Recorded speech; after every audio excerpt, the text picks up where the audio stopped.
Okay, let's unpack this. We are diving into a text today that really fundamentally reevaluates, well, pretty much all of modern economic thought. It tries to drag it, maybe kicking and screaming, back into the realm of physics. Right. We're talking about Charles Hall and Kent Klitgaard's big analysis, Energy and the Wealth of Nations. And it asks this, brutally simple question.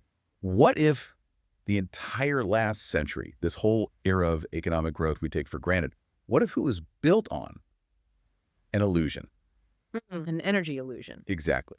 The illusion, according to Hall and Klitgaard, is that we assumed we had cheap, basically limitless fossil fuel energy forever. Just think about it for a second.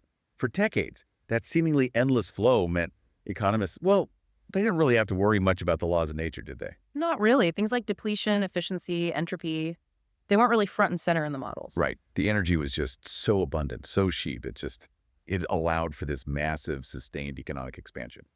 Powered everything. It did. And that cheap energy flow created an environment where actual physical resource constraints, they were just sort of ignored. The authors make this really devastating point because we had this incredible high-quality energy source just gushing out. Essentially, any abstract economic theory could look like it worked. Right. If you just keep pouring cheap, high-grade fuel into the system, the machines keep running faster, the output goes up. Exactly. It doesn't really matter how elegant or, frankly, how messy your theoretical blueprint is on paper. The energy covers up a lot of theoretical problems. So economic growth became less about, say, pure ingenuity or brilliant theory, and more about just having this massive pile of hydrocarbons to burn. In large part, yes. It got treated as this fundamental way of life, something inherent to capitalism, maybe, rather than what it might actually be, a temporary historical anomaly. An anomaly fueled by finding this one-time treasure chest of stored sunlight, essentially. A massive treasure chest.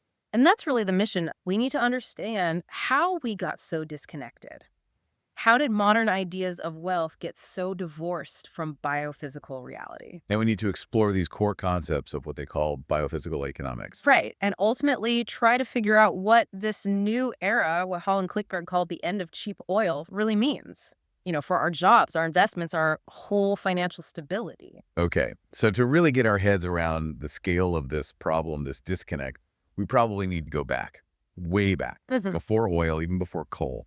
How did people originally think about wealth and managing resources? Yeah, looking back is really illuminating here. It turns out economic thought was sort of born from nature, in a way. How so? Well, the word economics itself, it comes from the ancient Greek oikos. That means the management of the household or the estate.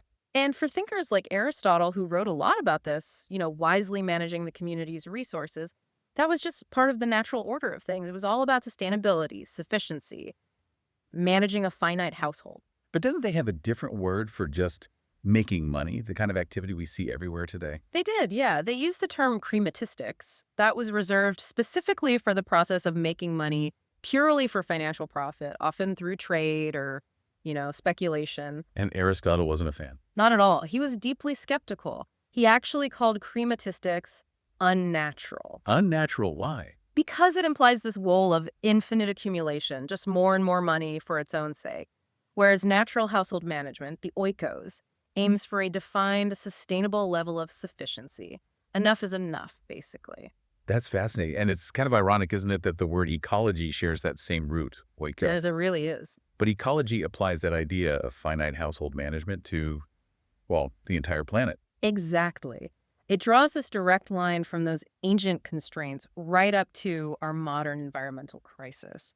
Before we had widespread fossil fuels, economic thought was just fundamentally governed by what we now call absolute scarcity. Meaning the limits were just obvious. Obvious and immediate. Nature's limitations were right there in your face. Everything agriculture, transport, milling grain, making basic goods, it all relied on the immediate flow of solar energy. Right. Sunlight for crops, wind for sails or windmills, water power. And muscle power, Yeah. human and animal muscle power. That was it. So the scale of anything you wanted to do, any enterprise, was physically limited by how many horses you had or how much sailcloth you could make or how many people could work. Precisely. That's the world Adam Smith was writing in. Right. The Wealth of Nations. Yeah. When Smith wrote that, the Industrial Revolution was just starting, sort of sputtering to life, but the transport network, Yeah. still largely pre-fossil fuel. And you had thinkers just before him, like the physiocrats in France. They were a major school of thought, and they asserted that all real value, all true wealth, originated in the land and the agricultural labor that worked it. They saw land as the only source of a real surplus. Yeah, what they call the net product. Because nature, and really only nature in their view, provided something genuinely extra beyond the inputs. Okay, but Smith took that idea of where value comes from and Yeah. shifted it. He did. He was observing the beginnings of industrial specialization. He saw the power of dividing up tasks. So Smith shifted the origin of value away from just the land itself and towards labor in general. And crucially, the division of labor. Yes, the incredible efficiencies you could get from the division of labor. His famous pin factory example, Right, one worker doing everything might make, what, 10 pins a day? Something like that. But 10 workers, each doing one specialized step, they could make maybe 10,000 pins, a huge jump in productivity. That sounds like the key, right? Yeah. Pure economic genius unlocking endless prosperity. Well, it was genius observationally, but it contained this hidden constraint. A constraint he barely even recognized, probably because it was just the reality of his time. For that division of labor to actually work, to be worthwhile, the market has to constantly expand. You need buyers for those 10,000 pins. Okay, makes sense. And market expansion back then was absolutely physically constrained by the slow, energy-limited transportation of that solar flow economy. Getting those pins across the country or maybe across an ocean. Relied on horses, wagons, human muscle, sailing ships. It was inherently slow. It was incredibly expensive over long distances. The friction of distance was immense. So the economic ideas were kind of ready for global expansion. But the physical world, the energy system, was still stuck at the speed of a horse or a sailing ship. Pretty much, until the Great Transformation, roughly starting after, say, 1870. That's when that physical lock was decisively broken. By fossil fuels. By fossil fuels, first coal, then oil. Suddenly you had this concentrated, high-density power source. It made those old physical limits seem almost irrelevant to the day-to-day running of commerce. Right. You could move goods faster, you could make things hotter, run bigger machines, travel farther than ever dreamed of before. And this is the crucial point Hall and Klitgaard make. This is where the biophysical means of wealth generation, the land, the energy inputs, effectively just fell out of the mainstream economic conversation. The whole intellectual focus of economics shifted. Completely. It's no coincidence that the rise of neoclassical economic thought happened right alongside the rise of cheap oil. They fundamentally changed the subject. They stopped talking about absolute scarcity, a world defined by nature's hard limits, and they started focusing entirely on relative scarcity. Relative scarcity meaning limited access to money. Exactly. The problem wasn't seen as a lack of physical resources anymore. The problem was framed as individuals having limited access to money to buy the things they wanted. And that changed how they thought about value itself, didn't it? Fundamentally, value wasn't seen as coming from the land anymore, or even necessarily from the labor put into making something. It became subjective. Subjective. Value, like beauty, became something in the eye of the beholder. How much utility or satisfaction does this good give me? And neoclassical economics built its models around this idea. Humans were defined as these hyper-rational, calculating beings. Homo economicus. That's the one. Always acquisitive, always wanting more, whose wants could basically never be fully satisfied.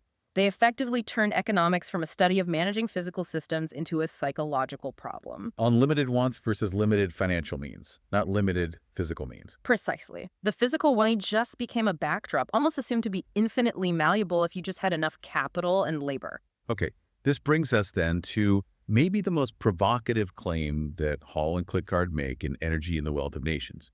They argue that because of this complete divorce from physics, neoclassical economics is fundamentally not a science. And that's a huge claim, right? It really demands we dig into it because it challenges the entire intellectual basis of modern capitalism in many ways. So what's the core critique? Why isn't it a science in their view? Their central argument is that standard economic models just disregard the non-negotiable laws of physics, chemistry, biology. They treat the economy like it's this isolated system, almost like a perpetual motion machine floating free from the natural world. Okay, let's look at a specific example they give, the production flaw. This relates to how economists model wealth creation, right? They often use something called the Cobb-Douglas production function. Yes, that's a very common one. What happens to energy in that equation? Poof. it vanishes. It's either ignored completely or sometimes it gets sort of vaguely lumped into the capital input, which effectively makes it invisible. So it's not treated as a primary factor of production on its own. Generally not. And here's the kicker. If the economy grows faster than you can explain just by adding more capital or more labor, that unexplained growth gets attributed to technology, or sometimes called total factor productivity.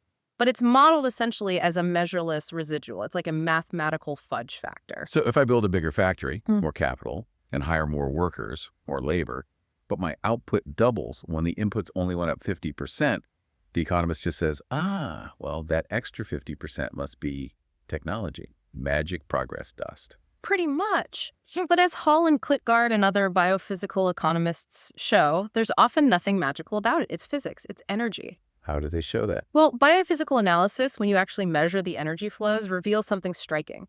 Wealth production in modern industrial societies is almost perfectly a linear function of energy use. A linear function, meaning more energy in, more output out, in direct proportion. Very close to it, empirically. Across many sectors and countries, energy turns out to be arguably the most important factor in driving output growth, often far more important than additions of capital or labor alone. So technology, in this view, isn't some magical force. It's often just a more clever way to use more energy. Exactly. Technology is often about finding better ways to harness, concentrate, or apply more high-quality energy to transform resources into useful goods and services. A better machine uses energy more effectively or enables the use of more energy overall. Let's try a simple thought experiment here, maybe for you listening. Imagine two workshops. Workshop A has, say, 100 workers using basic hand tools, maybe some minimal fuel just for light. Okay. Workshop B has only 10 workers, but they're using 100 units of high-quality energy electricity, diesel to power, really sophisticated heavy machinery. Right. Big difference in energy intensity. Now, if you double the capital investment and double the workers in Workshop A, what happens to output? Yeah. Maybe it goes up 20%, maybe 30%. Diminishing returns kick in fast. Probably. But what if you double the energy input in Workshop B, maybe upgrade the machine slightly? Output is likely to soar, right? Maybe even double or more. That captures the biophysical reality perfectly. The ability to actually do work, to transform materials, is fundamentally constrained by energy throughput. You can't build a skyscraper by just putting 1,000 workers with hard hats on the site and telling them to try harder or be more efficient with their shovels. You need massive inputs of diesel for the cranes and trucks, electricity for welding, and all the embodied energy baked into the steel and concrete itself. Absolutely. It's all energy transformation. Okay, so the ultimate reason, then, why Hall and Klitgaard argue economics isn't currently a science is its just blatant disregard for thermodynamics, the fundamental laws that govern all energy and matter transformations. That's the bedrock of their critique. They argue it violates both the first law of thermodynamics, conservation of energy, and even more critically, the second law, entropy. Okay, first law. Energy can't be created or destroyed, only changed in form. Economics doesn't really violate that directly, does it? It just ignores it. Mostly ignores it, yeah. But the second law, the entropy law, that's where the real conceptual clash happens. That's the one mainstream economics seems to pretend it doesn't exist for economic processes. Right. Let's make sure we clearly define entropy using their analogy, because this seems absolutely crucial for understanding the real cost of maintaining, well, everything. Civilization itself. Okay. Entropy is basically the natural, unavoidable, irreversible tendency of all ordered systems to degrade into disorder and randomness over time. Everything falls apart, essentially. Got it. And anything highly organized, like a car, a building, a complex ecosystem, or an entire human civilization that's defined as being in a state of low entropy or negentropy, high order. Exactly. And the absolutely critical point of the second law is that maintaining that highly organized, low entropy state is impossible without a continuous, systematic investment of high-quality energy. You have to actively fight against that natural tendency towards decay. Okay, let's use their famous ham sandwich example. It's simple but powerful. Right, the ham sandwich. It's negentropy. It's highly organized, structured, useful food energy. Your refrigerator is the machine fighting entropy. It's continuously drawing electrical power, high-quality energy to pump heat out and maintain that ordered, cold state inside, preserving the sandwich. Okay. But what happens if you unplug the refrigerator? You cut off that energy investment. The sandwich decays. Yeah. Pretty quickly. It turns into smelly, useless, high-entropy goo Yeah. random molecules. Exactly. The organized structure falls apart because the energy flow needed to maintain it stopped. And crucially, the electricity that was used to power the fridge, it did its work, but it ultimately dissipated as low-grade, unusable heat into the environment. It's gone forever as a useful resource capable of doing more work. You can't recycle that heat to run the fridge again. Energy flows one way from useful to useless. Wow. Okay, that puts a very physical, very real cost on civilization itself, doesn't it? Our roads, our bridges, our power grids, hospitals, schools, even our legal systems and social structures. All of it. All structures. They are all in a constant state of decay, constantly fighting entropy.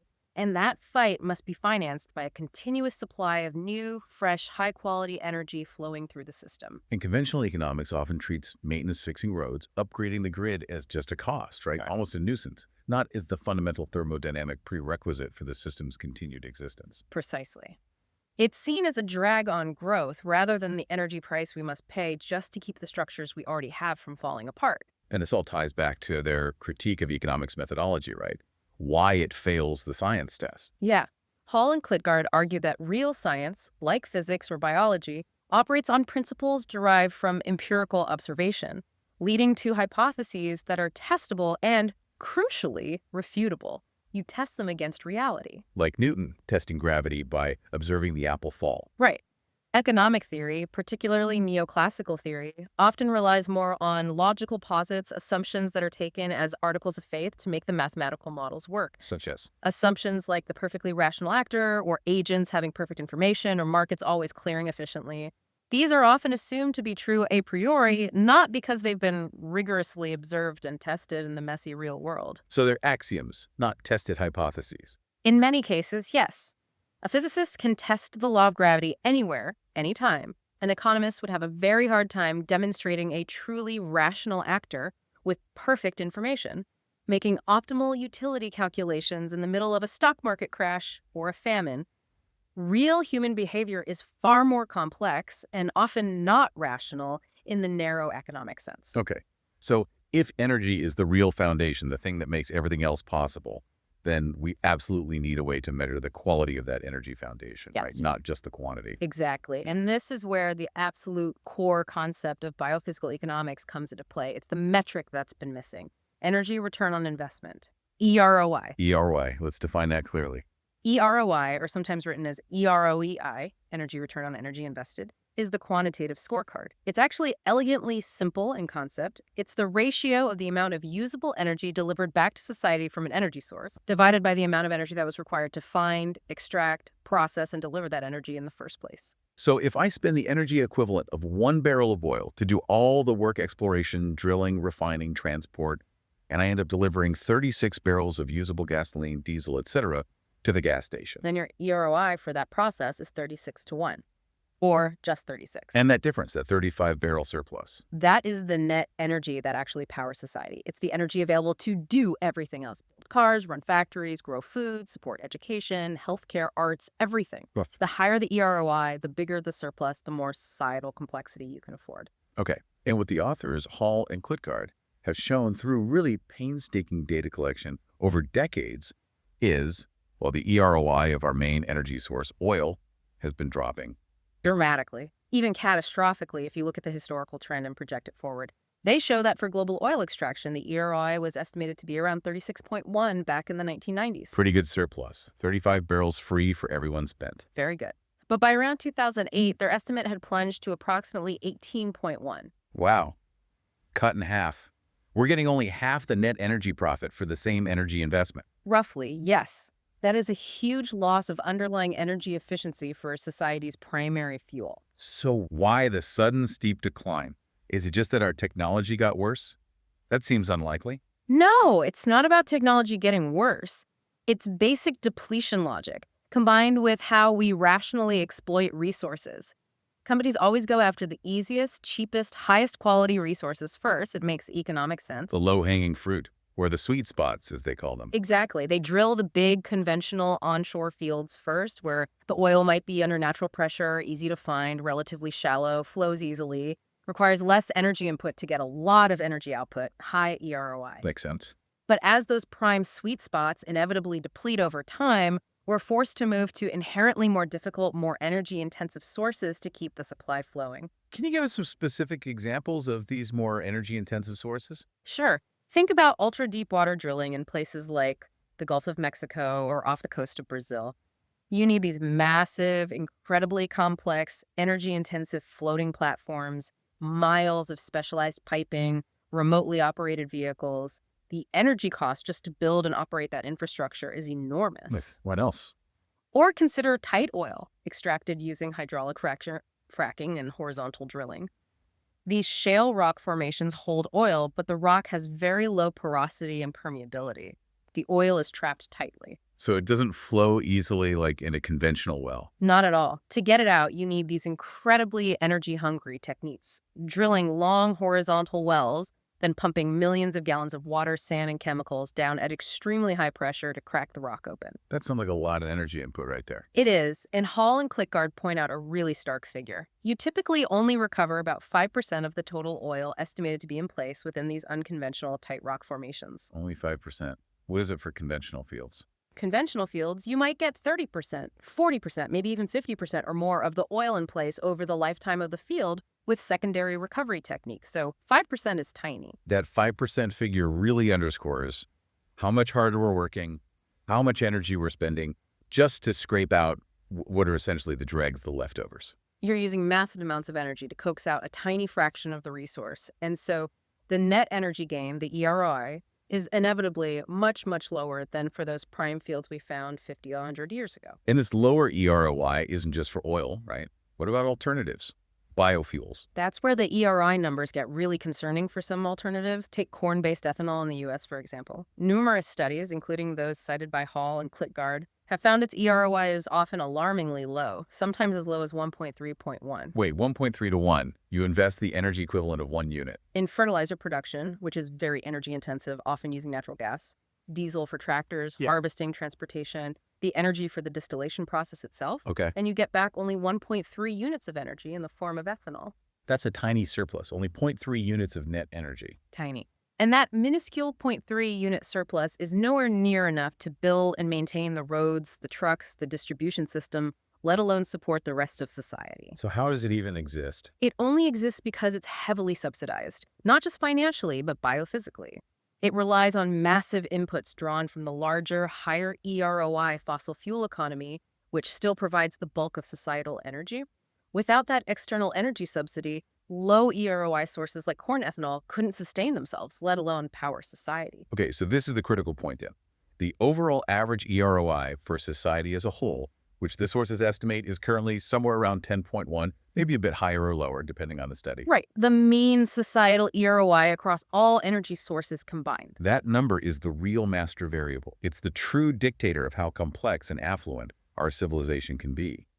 The EROI doesn't just affect the price of gasoline, it dictates the fundamental richness of possibilities of civilization itself. Absolutely. This leads directly to what they call the EROI hierarchy of needs. The hierarchy of needs. Like Maslow's pyramid, but for energy. Exactly like that. Or sometimes visualized as slicing the cheese. Imagine your total energy output is a block of cheese. You have to slice off certain amounts just to cover the basics. Okay, what's at the bottom of the pyramid? The essential slices. Well, right at the very bottom, you need a minimum EROI of just over 1.1 just to have any surplus energy at all. That's the energy needed just to run the energy extraction process itself. Okay, break even plus a tiny bit. Right. Then you need a higher EROI, maybe around 3.1, just to afford the energy required for basic transportation, moving the energy, moving workers, moving essential goods around. Without that, the system collapses. Got it. Energy and transport. What's next? Food. You need an EROI of somewhere around 5.1, maybe higher, just to be able to afford the energy inputs needed to grow food reliably. Fertilizers, irrigation machinery, and distribute it effectively to the whole population. Okay, so energy extraction, transport, food. Those are the absolute non-negotiables for any organized society. Pretty much the base layers. But modern, complex, affluent society, the kind we live in, is defined by the surplus energy available above those basic survival needs. Right, the stuff that makes life more than just subsistence. Exactly. All the complex amenities, what Hall and Klitgaard sometimes call the civilization slice of the cheese, these things require a significantly higher societal EROI. The estimates vary, but generally you need an overall EROI of somewhere between 12.1 and maybe 15.1 to reliably support these And things. what's included in that civilization slice? Things like high-quality universal public education, advanced scientific research and development, sophisticated healthcare systems, support for the arts and culture, building and maintaining massive public infrastructure projects beyond just basic roads, enforcing complex legal systems. All these things are very energy intensive, directly or indirectly. Okay, so what happens then when the overall societal EROI starts to drop? Say it falls from that historical peak, maybe above 30.1, down to the 18.1 level they saw in 2008, and starts heading towards that minimum threshold of 12.1 or 15.1 needed for complexity. The amount of available cheese for that civilization slice, for those complex but non-essential investments, it shrinks dramatically. And crucially, it shrinks exponentially, not linearly. Exponentially, how does that work? Think about it.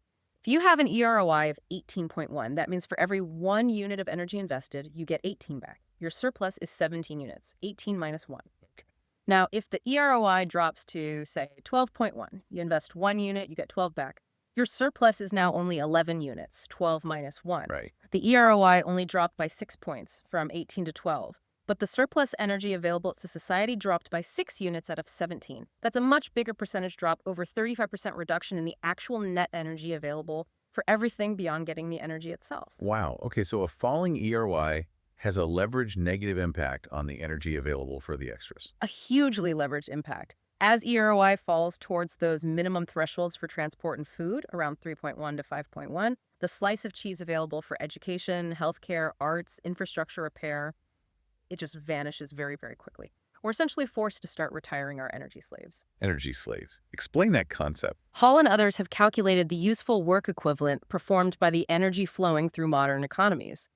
They estimate that the average person living in a wealthy North American lifestyle has the equivalent of something like 60 to 80 hardworking human laborers working for them 24 hours a day, 7 days a week. 60 to 80 servants working around the clock. How? Through the continuous, cheap, high-quality energy flowing into their homes, cars, appliances, the infrastructure supporting them, all doing physical work that historically would have required human or animal muscle. Driving your car is like having dozens of horses pulling you. Flipping a light switch commands the power of distant coal miners and power plant workers. Okay, I see. It's an invisible army. An invisible army of energy slaves. Now imagine your societal EROI drops significantly, and suddenly you can only afford, say, 30 or 40 of those energy slaves instead of 80. Your lifestyle would have to change drastically. Drastically. You'd suddenly realize that the incredible affluence wasn't primarily due to some inherent economic genius or superior system, but was largely, perhaps almost entirely, due to the sheer volume of high EROI energy we stumbled upon and exploited over one remarkable century. We mistook a one-time resource bonanza for permanent, ever-increasing productivity. That's the core argument. We mistook abundance for intelligence. Okay, let's transition then into the more recent history of that abundance, what Hall and Klitgaard refer to as the Age of Mega Affluence, and how perhaps it led us astray, setting us up for the current predicament. Right. That age really takes off after World War II. Post-1945, particularly in the US and Western Europe, it was just a period of sustained, almost unbelievable economic growth. How fast are we talking? The U.S. economy, for example, was growing at 3%, 4%, even 5% per year, year after year for decades. This became the benchmark, right? This became what everyone considered normal or even desirable economic growth. Anything less felt like stagnation. But this wasn't normal historically. Not at all. For thousands of years prior, most economies around the world rarely grew faster than population growth, maybe 1% per year or less, often with long periods of stagnation or decline. The post-WWII boom was utterly anomalous. And why was it possible? What fueled it? Cheap oil, rivers of it. The U.S. in particular was just awash in easily accessible, high EROI domestic oil.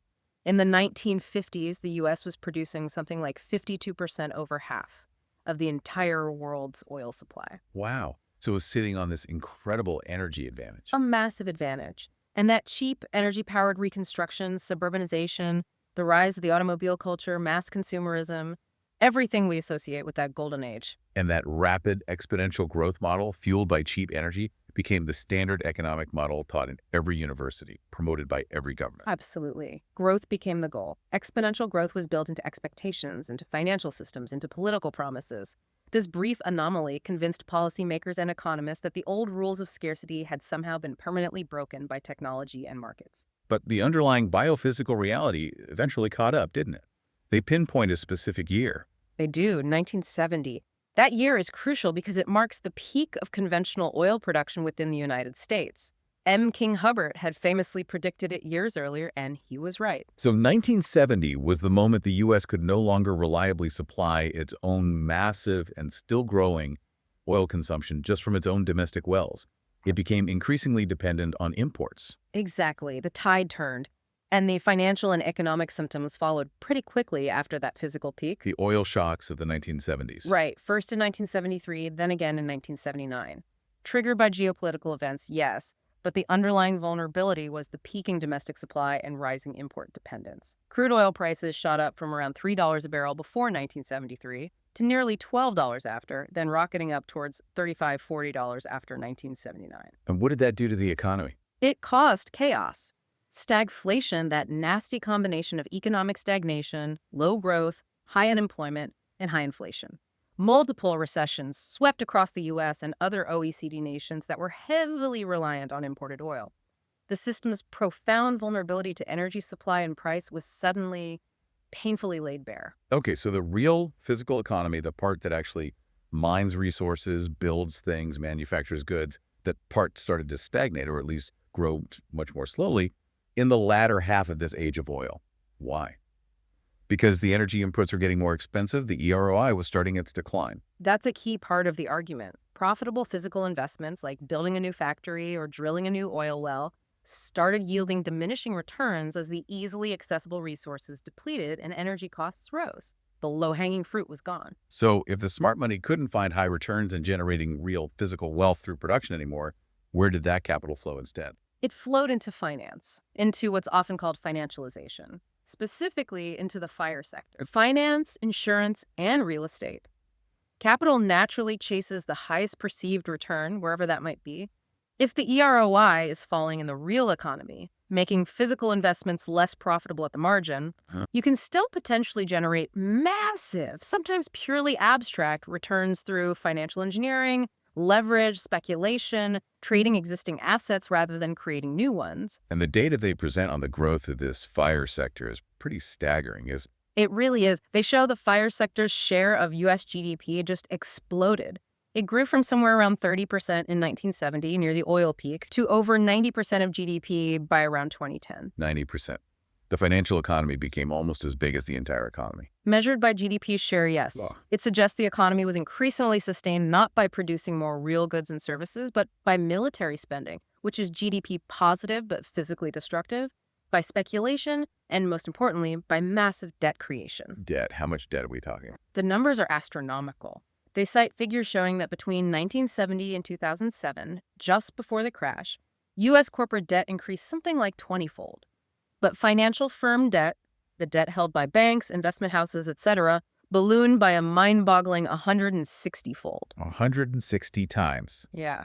In Hall and Klitgaard's view, it was a systematic, if perhaps unconscious, attempt to maintain the illusion of exponential growth, using purely financial abstract mechanisms borrowing from the future precisely because the underlying physical surplus generated by energy was declining or stagnating. That completely reframes the 2008 financial crash, doesn't it? Yeah. We usually hear about it as a failure of mortgage regulation or complex derivatives like CDOs nobody understood. Right, the proximate causes. But Hall and Klitgaard argue it was actually triggered, or at least critically precipitated, by an energy event. They do. They point specifically to that temporary but dramatic spike in oil prices in the summer of 2008 when crude briefly hit nearly $150 a barrel. $150 oil. I remember that. Gas prices went through the roof. Exactly.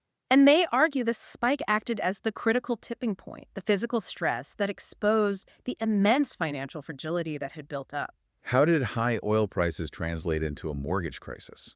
Because oil use, especially for things like gasoline for commuting and home heating fuel, is highly price inelastic, at least in the short term. Meaning people can't easily cut back their consumption even when the price skyrockets. Right. You still have to drive to work. You still have to heat your home in winter. You still need trucks to deliver food. You can't just stop using energy overnight. So if you have to spend way more on energy, that money has to come from somewhere else in your budget. That dramatic oil price spike acted like a sudden, massive tax increase on households, instantly slashing their discretionary income. Discretionary income being the money left over after essentials, used for things like, well, paying your mortgage, Yeah. especially adjustable rate mortgages, or covering high interest rates on credit cards, or buying other goods and services. Precisely. And where did that squeeze hit hardest first? The most oil-dependent part of the economy. Arguably, yes. The sprawling American suburban lifestyle. Long commutes and large vehicles, big houses requiring lots of heating and cooling. That whole model is fundamentally predicated on decades of cheap oil. Okay. When $150 oil hit, the financial sustainability of that lifestyle suddenly became questionable for millions of households, especially those already stretched thin with subprime mortgages. This contributed to a collapse in aggregate demand, particularly in housing and related sectors. Which led to falling house prices, Falling collateral value, triggering defaults. and causing the massive global financial deleveraging. When all those complex derivative structures, CDOs, CDSs, built on top of those mortgages suddenly imploded as investors realized the underlying assets were worth far less than assumed. The energy price spike was the physical pin that burst the financial bubble. That's a powerful connection. It forces us then to confront this really difficult future dilemma. If economic growth, as we've known it, is fundamentally linked to and constrained by a declining EROI of our primary energy sources, how does a system like capitalism, which seems utterly predicated on perpetual growth, possibly survive? That really is the central paradox, isn't it? Capitalism, or at least the current form of industrial capitalism we have, seems to require constant growth just to function. What happens without growth? Stagnation, or worse, degrowth, economic contraction, typically leads almost immediately to rising unemployment because productivity gains mean you need fewer workers for the same output. It leads to social conflict over a shrinking pie, and it leads to systemic debt defaults because our entire financial system is built on the assumption that future income will be larger than present income, allowing debts to be repaid with interest. Okay, but if we are truly entering an era of declining net energy, of falling overall EROI, then the laws of physics seem to suggest we must transition away from growth. We might be forced into a steady-state economy or even face a long period of contraction, of degrowth. That's the bind. The political and economic system demands growth, but biophysical reality may increasingly forbid it. Now, the standard, almost knee-jerk response you hear to this dilemma is always, technology will save us, we just need to innovate, become more efficient. Right.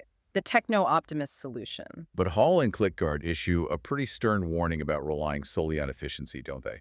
They talk about something called Jevons paradox. Yes, and we absolutely need to understand Jevons paradox. It's crucial. It's named after the 19th century English economist William Stanley Jevons. What did he observe? He was studying coal consumption in England during the Industrial Revolution. James Watt's improved steam engine was far more efficient than older designs. It got more work done per ton of coal burned. So common sense would suggest that should have led to less coal being used overall, right? That's what you'd think. But Jevons observed the exact opposite.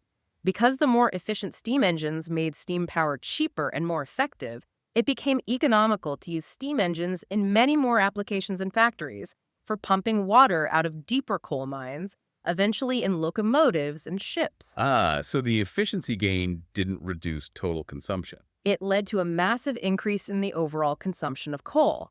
The efficiency gain lowered the effective cost of using the resource, which spurred greater demand and new uses, overwhelming the savings per unit of use. So applying that today, making cars with better gas mileage doesn't necessarily save gasoline overall. It might not, no. It might just encourage people to drive more miles or live farther from work or buy larger, heavier vehicles that happen to get better mileage than older large vehicles but still consume a lot. The efficiency gain gets eaten up by increased consumption. The authors, and Jevons himself, concluded that efficiency gains are good, they're necessary, but they're not sufficient on their own to reduce resource consumption. Absolutely must be coupled with some form of strict, non-negotiable constraints or caps on the total amount of the resource being consumed. Like a carbon tax or rations or absolute limits on extraction. Something like that. Without a hard ceiling on overall use, efficiency improvements might simply accelerate the depletion of the resource by making it cheaper to use in the short term. Okay, that's sobering. If the conventional path of endless growth through efficiency alone is a potential dead end, what does this biophysical perspective mean for global development, especially for poorer nations trying to improve living standards? The standard development models seem heavily reliant on achieving high growth rates. They are. And Hall and Klitgaard critique those standard models quite sharply. They specifically mention the failure of things like the Herod-Domar development What model. was that model based on? It basically posited that the key driver of economic growth was the level of savings and investment in an economy. Essentially, if you could just force people to save more money and then invest that capital in factories, infrastructure, etc., you'd automatically get exponential growth. It's very capital centric. Sounds logical on the surface. Did it work? Well, according to the evidence they cite, when the Herod-Domar model's predictions were actually tested empirically across 88 different country cases, Uh-huh. it only resulted in a perceptible increase in gross national product in 4 of those cases. 4 out of 88. Wow. A pretty dismal success rate. Why did it fail so often? It fails, they argue, because it completely ignores the critical biophysical and political realities on the ground. You can force savings, maybe, but if you don't have fertile soil, a stable climate, access to reliable, high EROI energy sources, functioning institutions, and political stability, that invested capital will simply be wasted or stolen or fail to generate real returns.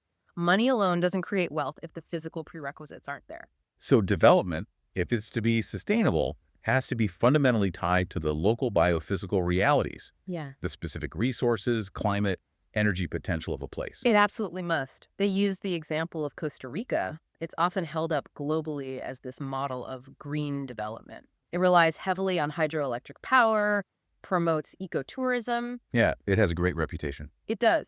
But when you do a quantitative biophysical analysis, as some researchers have, you find that Costa Rica remains highly dependent on imported petroleum for transportation, for fertilizers, for its export agriculture, for industrial inputs.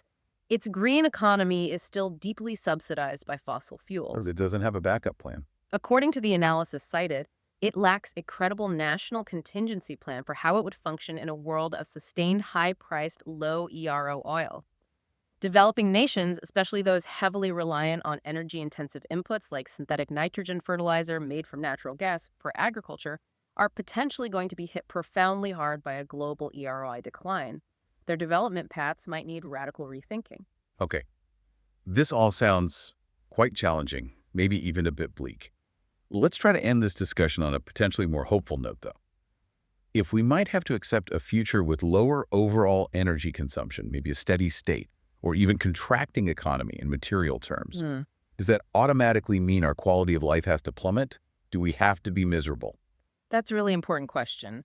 And the good news, perhaps, is that the research on human welfare and happiness provides a crucial counterpoint to the core assumption of neoclassical economics that more consumption always equals more well-being. What does the research actually show? It shows pretty consistently that beyond a certain minimum threshold of income, enough to meet basic needs for food, shelter, safety, healthcare, basic education, there is surprisingly little correlation between further increases in income, consumption, or material wealth and long-term subjective well-being or happiness. So getting richer and buying more stuff beyond a certain point doesn't actually make us happier. It appears not, on average, over the long run. The hedonic treadmill effect kicks in. We adapt to the new level of consumption and our expectations rise. In fact, the research cited by Hall and Klitgaard suggests that factors other than income become much more important for happiness above that threshold. Such as? Things like a sense of personal freedom and autonomy, control over one's own life and work, strong social connections and community, meaningful work or purpose, good health, time spent in nature. These seem to be much stronger drivers of lasting well-being. And they even mention a negative correlation. Yeah, they note some rather bleak statistics suggesting that individuals who are most materialistic and acquisitive in their values often report lower levels of happiness and higher rates of clinical depression. The constant pursuit of more seems potentially self-defeating. Okay, so that offers a different path forward, doesn't it? It suggests that a future with a lower material and energy footprint doesn't necessarily have to mean a lower quality of life if we shift our focus to what truly brings well-being. Exactly. It opens the door to envisioning a different kind of prosperity, one less dependent on sheer material throughput and more focused on human flourishing, social equity, and ecological health. So what does this all mean then? We've taken this deep dive into Hall and Klitgaard's really powerful science-based argument from Energy and the Wealth of Nations.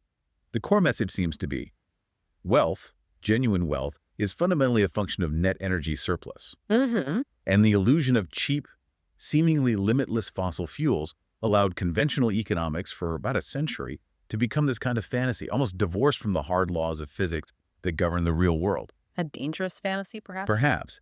And now, the unavoidable reality of geology and thermodynamics, the declining EROI of our primary energy sources, is forcing us to confront this disconnect. We basically have a choice: adapt our economic thinking and our societal structures to this new reality, or face a much harder, more chaotic decline. And the immediate actionable takeaway for you listening to this is perhaps to start consciously raising your awareness about embodied energy. You start trying to calculate or at least estimate the true energy cost hidden within all the goods and services you use every day. It's not just the dollar price you pay for a hot shower or the electricity your computer uses when you leave it on or the transport costs embedded in your food. Okay. It's trying to account for all the petroleum, all the coal, all the natural gas, all the primary energy that was fundamentally consumed, often far upstream, to manufacture that product, deliver that service, build and maintain the infrastructure that makes it possible. That sounds difficult. But important. It forces you to think beyond the immediate monetary price tag and connect back to the physical reality of resource extraction, transformation, and dissipation. It makes the hidden energy costs visible. And on a societal level, this biophysical perspective demands a pretty radical shift, doesn't it? If the total physical pie of economic surplus, the net energy available, is no longer reliably expanding and might actually be shrinking due to the rising energy cost of getting energy.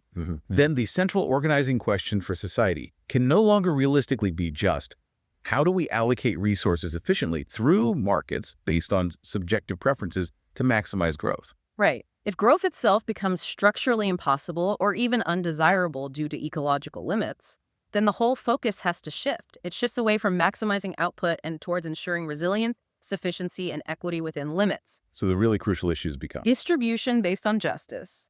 How do we share the potentially shrinking pie fairly and ensuring the macroeconomic scale, the total throughput of energy and materials remains within sustainable ecological boundaries? We're forced to have a much more explicit, perhaps difficult conversation about how we slice the cheese in a world of potentially declining surplus. Who gets what and why? And that leads directly to the final, really provocative thought that energy and the wealth of nations leaves us wrestling with. If the core engine of modern capitalism, this promise of endless growth, the idea that a rising tide lifts all boats, providing opportunity for everyone eventually, if that engine is sputtering or breaking down due to biophysical limits, Yeah. how do we manage to reduce poverty, prevent widespread social upheaval, and maintain genuine opportunity, especially for the next generation?